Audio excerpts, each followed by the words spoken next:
Up here, and I'm joined now by Noble Son, who's going to be playing a show at the Lido this Saturday. Good day to you, Adam. How you doing? I'm good, and I'm here on Moose FM. This is Moose FM, and we are here on Moose FM. So it's good to be on Moose FM.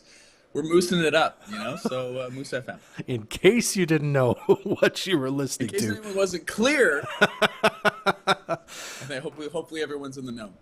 You're coming to play a show at the Lido on Saturday with Naomi Shore. It's going to be a lot of fun, but we haven't caught up in a while. I think it's been a couple years since I had you on. You put out some new music sometime during the pandemic, and you were just telling me just now. I don't know how much of it you're going to play, but you're planning on releasing some new music in the coming months, eh, Adam? That's right. Yeah, I think the last time we chatted was in 2018. I think it was 5 years ago. Oh my goodness. It's been a while. I think that's right. Because it was when I was there, I think. If that's not, I think I came into the studio. Anyways, I can't. I'm not exactly sure. I toured with Naomi in 2018, so I haven't been back to the Lido in 5 years. And so, yeah, it's crazy. I mean, being from there and having not played there for so long, and just not been home for so long. So yeah, it's going to be really exciting to come home and get to play my dad's stage again, and to see everybody that I haven't seen in so long. It's going to be really, really cool. And yeah, I'm bringing up this band, like a new band that I put together for the release of this album. The music now is a lot more upbeat and yeah, it's just a lot more fun, kind of upbeat indie rock than it has been in the past, which was a little bit more folky. And yeah, we've been rolling out these new tunes, and at the beginning of this year, I signed with an indie label in New York, and so we've been releasing the singles through this label, leading up to the album, which will come out in July. Yeah, and so this is going to be the first big show, playing all the songs off this record. And leading into the summer, we're going to be playing a bunch of festivals, and then hopefully in the fall, going over to Europe to play the record over there. Wow, that's a lot to chew on there, Adam. Congratulations on getting a record deal. That's incredible news. I have to ask though, the switch to kind of more upbeat music, because at least the music of yours I've heard, usually a little slower tempo, maybe a little more morose. What do you think? What kind of happened there that kind of made you switch kind of? Maybe not genres, but kind of decide to take a more upbeat sort of track in sort of what you were writing now and what you're about to release? Yeah, I think that I see it a lot. I feel like people who write, like songwriters, we tend to write when we're sad. I don't know. It's like it is the thing you do when you're sad. If you're happy, you just go hang out with people. When you're happy, you go live your life. You go for a drink with a friend. You like go play frisbee. You like go on a date with a cute girl. When you're sad, you sit at home by yourself and you grab a guitar and you write about it. So I found that became a theme for a really long time. But you can only write so many sad songs, Doug, before you're like, this is getting a little bit repetitive. So now I write my sad songs with happy music underneath them. So that's really the key, is you can kind of fold in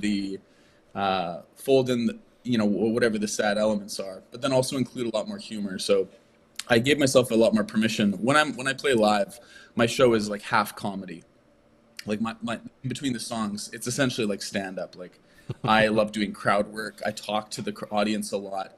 That's the funnest part for me. And so my shows used to always be a bunch of like jokes, a bunch of crowd work, and then slow sad song, and then jokes, and then slow sad song. And then over time, it's just kind of started to incorporate. So now I feel like in the songs, baked into the songs, there's just a little bit more lightness, a little bit more humor, while still kind of tackling similar topics. And yeah, and it just came to, I started producing my own music. I never produced my own music before. I produced the whole album that is on right now through this microphone right here. Wow. So sitting right here, I did the whole record through this microphone.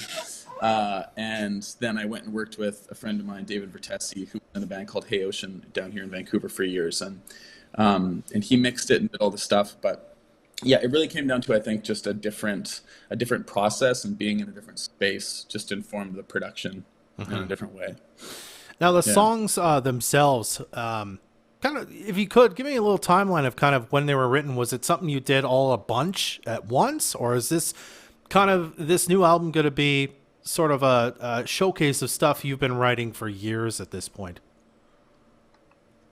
Yeah, so when last year I had one song in particular that kind of via my TikTok kind of blew up and now has like 4.5 million streams on Spotify. And that song reached a bunch of people and a bunch of labels reached out and were interested in working with me.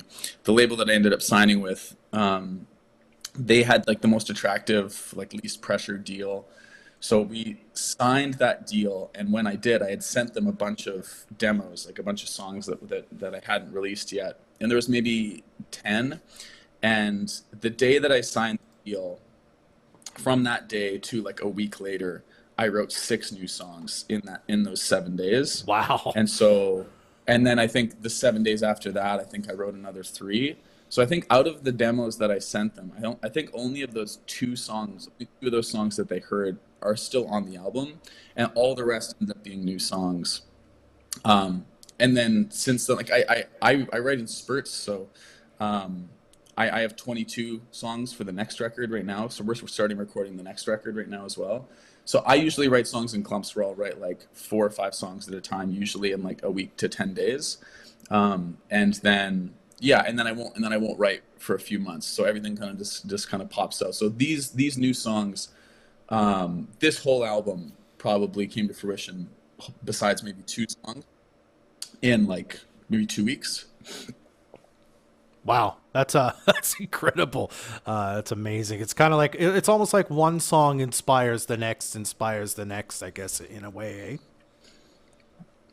Yeah, well, I feel like it's once you get in a groove and you're I don't know, it's like you crack open some when you're writing. This is me my third full length album, and I had 2 EPs before that, and so I feel like as you're kind of figuring out a sound you like, when you find something new, and for me it was like I found a vocal effect that I really liked that I started using on my vocal chain, and so every time I sat down to write, I started writing through my mic, which I never used to do. I used to always just write on acoustic. So suddenly I was writing with effects and drum beats, and then that changed everything. So suddenly it was like I was rediscovering songwriting. I can't wait.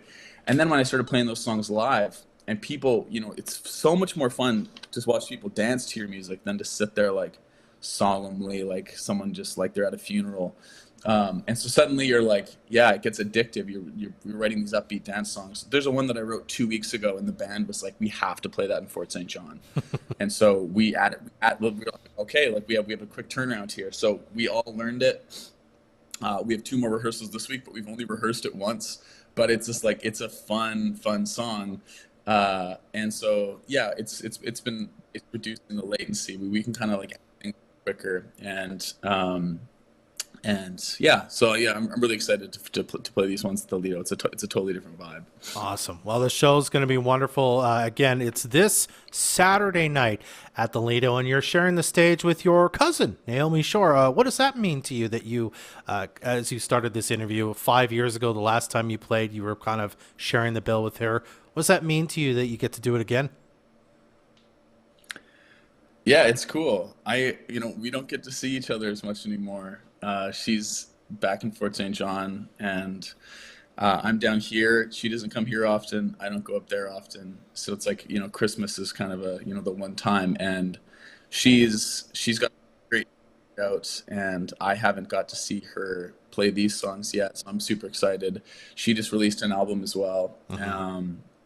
And she's been traveling a bit. She got to go open for Begonia in the interior, which is cool. And yeah, I'm just excited to see her play these songs. I mean, it's going to be awesome to spend time with her and her boyfriend Ryan, who's a longtime friend of mine, Ryan, for 2 decades.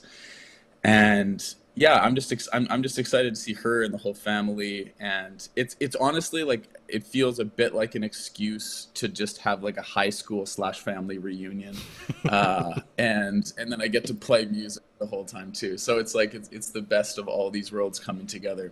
My grad year, we canceled our grad reunion. No, and so I'm kind of hoping. So if you're watching this and we went to high school together, come to the show. I want to know what you've been up to. I'm curious. I want to say hi.